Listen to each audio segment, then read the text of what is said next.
সহজ আর ভীষণ tasty mutton curry recipe share করছি। কড়াইতে তেল গরম করে দুটি আলু টুকরো দিয়ে ভেজে তুলে নেব। তেজপাতা, শুকনো লঙ্কা, দারচিনি, এলাচ, লবঙ্গ ফোড়ন দিয়ে দিলাম। 4টি পেঁয়াজ কুচি দিয়ে কিছুক্ষণ ভেজে নেব।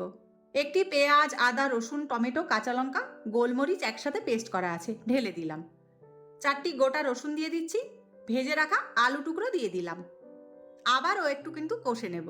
নুন, হলুদ গুঁড়ো, জিরে গুঁড়ো, ধনে গুঁড়ো, কাশ্মীরি লঙ্কা গুঁড়ো আর গরম মশলা গুঁড়ো একসাথে ঢেলে দিচ্ছি। কষে নিচ্ছি কিছুক্ষণ। 700 গ্রাম সেদ্ধ করা মাটন দিয়ে দিচ্ছি। এটা প্রেশার কুকারে কিন্তু 4টে সিটি দিয়ে নিয়েছিলাম। অল্প অল্প করে স্টকটা ঢালতে হবে আর কষতে হবে। এভাবে 5-7 মিনিট কষে নেব। এবার পরিমাণ মতো গরম জল দিয়ে দিচ্ছি। আঁচ কমিয়ে 10 মিনিট ধরে রান্না করে নেব। শেষে পরিমাণ মতো ধনেপাতা কুচি দিয়ে বেশ ভালো করে মিশিয়ে নিচ্ছি।